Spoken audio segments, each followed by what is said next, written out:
Será? Se alguma coisa nisso tudo faz sentido? Será?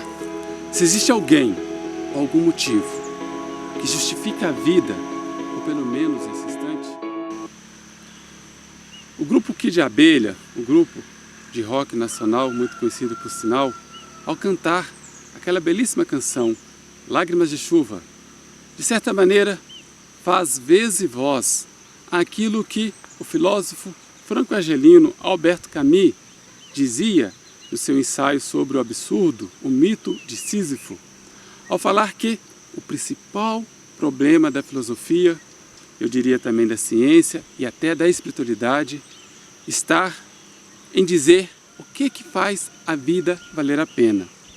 Ou em termos mais existencialistas, qual é o sentido da vida? Aliás, esta questão é uma questão que todos nós, de alguma maneira, em algum momento, nós vamos ser atropeladas por ela. E se nós formos levar uma profunda e intrigante contradição dos nossos tempos atuais, muito bem refletida, comentada pelo médico psiquiatra brasileiro Augusto Cury em suas obras, que se refere ao fato de nós sermos a civilização que até então melhor criou as condições físico-materiais para a gente ter uma vida feliz, abundante e próspera. Entretanto, conforme bem fala a Organização Mundial da Saúde, todos nós estamos padecendo de depressão, que é tida o mal do século. E por sua vez a depressão é considerado entre os médicos psiquiatras, entre os profissionais da saúde mental como um todo, como um dos principais fatores para aquela doença que está acabando com a vida das pessoas no mundo atual. Antes era algo que estava ligado só a pessoas mais adultas ou idosos, mas hoje é uma doença também que já atinge jovens, adolescentes, inclusive crianças, que é a doença do suicídio. Não sei se vocês sabem, todo dia 10 de setembro, diante desse tema da depressão, do suicídio, que a cada ano cresce no mundo, sobretudo nesse período de pós-pandemia, nesse momento que nós vivemos também colapso ambiental, riscos de guerras, problemas na economia, enfim, tantos males que assolam a nossa vida, e aí aumenta a depressão e com ela o risco de suicídio. Diante dessa situação, a Organização Mundial da Saúde, junto com a Organização Internacional que trabalha com o tema do suicídio, propõe o 10 de setembro como o Dia Mundial de Prevenção e Combate ao Suicídio. Então, o tema do suicídio, o tema da depressão, eles estão estritamente ligados à questão do sentido da vida. Isto que o filósofo Albert Camus diz que é o principal problema sobre o qual nós devemos lidar. E que Kid Abelha também canta e recanta e decanta, melhor dizendo, na música Lágrimas de Chuva. Por isso eu quero propor para vocês hoje a gente fazer uma breve reflexão sobre o sentido e o propósito da nossa vida.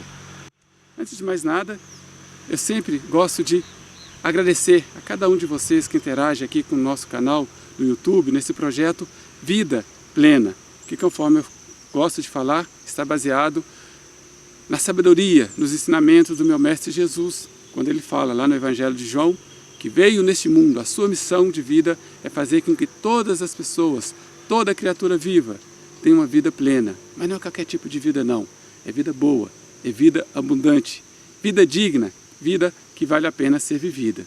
Então eu agradeço a cada um que interage com esse projeto e tantos outros que vão interagir. E para que nós tenhamos mais pessoas participando da nossa roda de conversa, nessas reflexões que a gente faz aqui de temas ligados ao mistério da nossa vida, eu peço que vocês nos ajudem com aqueles atos simples, mas que para nós tem um valor muito grande aqui, que é de se inscrever no canal, caso ainda não seja inscrito, como diria lá o Tico da Tiana, ou também, além de se inscrever, deixar o like ou dislike, é o sinalzinho de gostar ou de não gostar aqui do que a gente fala, isso ajuda, e sobretudo comentar, dando a sua opinião em relação ao que a gente reflete, porque tudo que nós refletimos sobre os assuntos que aqui são abordados é um ponto de vista, limitado pelas experiências que nós temos. Daí você pode discordar, concordar ou não, através dos comentários, e todo esse movimento, todas essas atitudes faz com que a nossa roda de conversa se amplie e mais pessoas possam chegar e fazer parte dela conosco, tá bom? Olha, falar sobre o tema do sentido da vida, a gente quase que é obrigado. No meu caso, eu não diria obrigado, porque eu tenho o prazer de mencionar um autor da filosofia e da psicologia que dedicou a sua vida sobre esse tema, que é Viktor Frankl. Viktor Frankl ficou conhecido no Brasil pela tradução de um dos seus livros, que ele escreveu quando estava preso no campo de concentração em Auschwitz, na Alemanha, que no Brasil recebeu o título Em Busca do Sentido da Vida. A saga, a experiência de um psicólogo nos campos de concentração. Título mais ou menos assim. Só que no original, no alemão, o título que Viktor Frankl dá ao seu livro é Apesar de tudo, sempre dizer sim à vida. E Frankl fala que esse título refere-se a um trecho de uma música que era cantada pelos prisioneiros no campo de concentração em Auschwitz, quando ele estava lá. Ele foi um sobrevivente dessa experiência. Ora, a experiência que ele vivencia no campo de concentração enquanto prisioneiro é uma experiência que vai marcar profundamente a sua vida e a partir da qual ele vai construir toda uma teoria, vai ter base para construir toda a sua teoria no campo da psicologia, que é a teoria da logoterapia. E a logoterapia vai se tornar, mais adiante, assim como a psicanálise, TCC, enfim, outras correntes da psicologia, vai se tornar uma grande corrente da psicologia moderna. E basicamente a logoterapia de Viktor Frankl, ela vai propor, através das suas técnicas e recursos terapêuticos, ajudar o ser humano a buscar, encontrar, criar sentido e propósito da sua vida em meio à situação de dor, em meio à sua situação de sofrimento. Ora, vale a pena a gente conhecer a vida de Viktor Frankl, que ela é muito rica e inspiradora, mas devido à questão de tempo, o nosso tempo aqui que é limitado, eu quero só me ater a esse aspecto importante da sua vida, que foi o período que ele esteve prisioneiro no campo de concentração, porque, conforme eu disse, ele é um aspecto basilar, a partir do qual o que nós conhecemos de Viktor Frankl no campo da psicologia tem fundamento. Viktor Frankl era um médico, foi um médico, psiquiatra austríaco, perseguido pelo exército nazista de Hitler, e ele foi preso em Auschwitz. Não vou lembrar aqui a data. Foi preso junto com seu pai, com a sua esposa e a sua irmã. E ali naquele campo de concentração, e a gente sabe que campo de concentração era um campo de extermínio de vidas humanas. Ele sofre os horrores de que é viver naquela situação. Os horrores, por exemplo, de perder os seus entes queridos. Seus parentes vão ser mortos, assassinados ali naquele campo de concentração. Outros conhecidos e amigos. Ele vai ter que se submeter a trabalhos escravos, a situação de fome, a situação de muita miséria. Ora, era um ambiente de extrema dor, de extremo sofrimento. E essa experiência, várias coisas marcaram Viktor Frankl, e que vai dar fundamento para ele elaborar sua teoria. Uma delas, que lhe chama a atenção, diz respeito ao fato de que, naquela mesma situação, naquele mesmo cenário de dor e sofrimento, a resposta que as pessoas davam eram diferentes. Se para a maioria das pessoas aquela situação de dor e sofrimento pesava tanto que muitos se cumbiam, a ponto de que, Viktor Frankl relata no seu livro, muitos se suicidavam em campo de concentração. Outros que não se matavam, se entregavam, até a tal ponto que iam mansamente para as áreas de extermínios que ali tinham, por exemplo, as câmaras de gás ou a área de fuzilamento, iam meio que entregues, como mortos-vivos, porque não tinham perspectiva e esperança nenhuma de vida.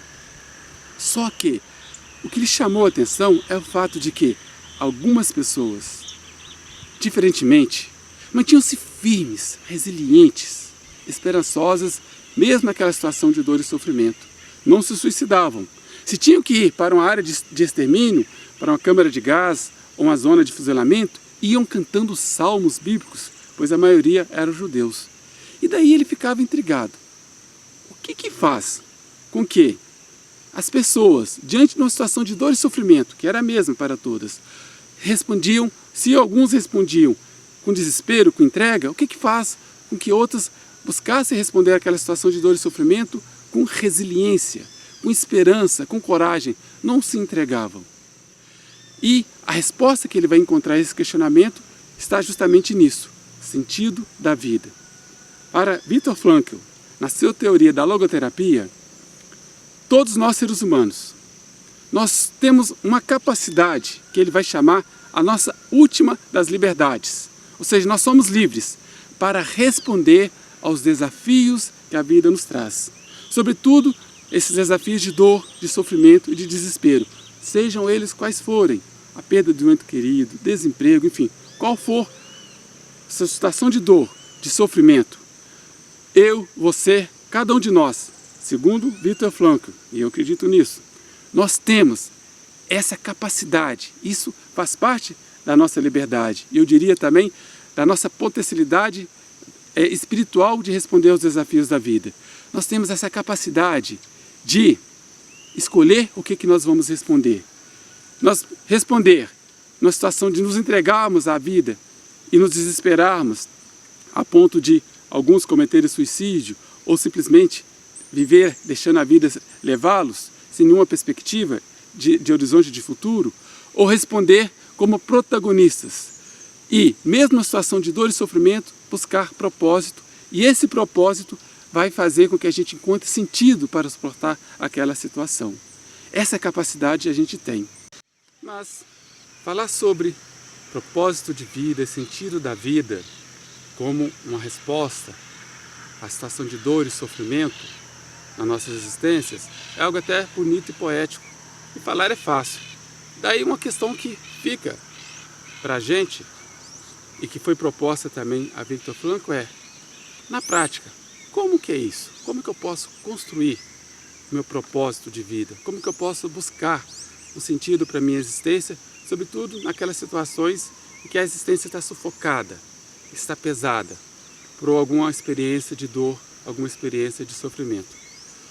Ora, Viktor Frankl, ele propõe 3 possíveis caminhos a partir dos quais, são atitudes práticas, a partir das quais a gente no nosso cotidiano vai construindo esse propósito e sentido para a nossa vida.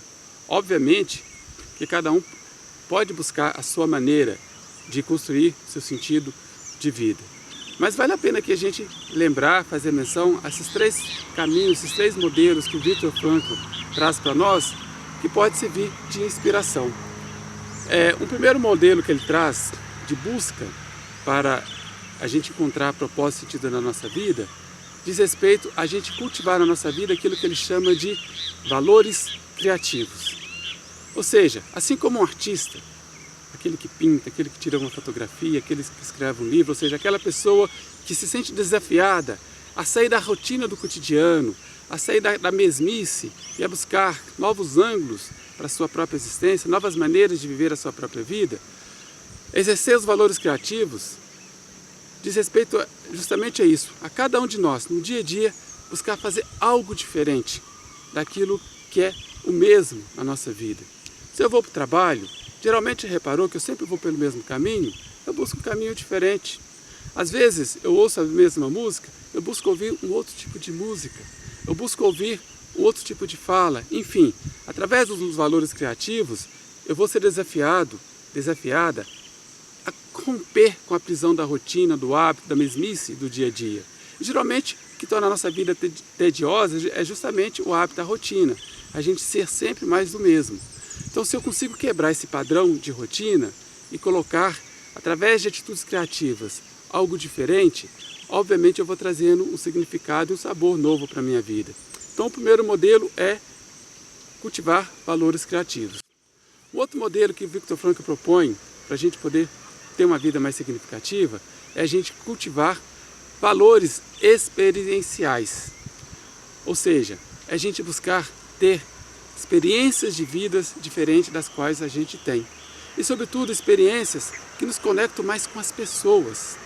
Aliás, a psicologia, sobretudo no que diz respeito ao ramo da psicologia positiva, fala que um dos fatores propositivos para a gente ter uma vida mais feliz e significativa é justamente a gente cultivar laços sociais, sobretudo laços saudáveis, de amizade, laços familiares. E isso faz parte dessa busca de ampliar as nossas experiências de vida. E também buscar ter uma experiência de vida, mas de laços de conexão com a natureza.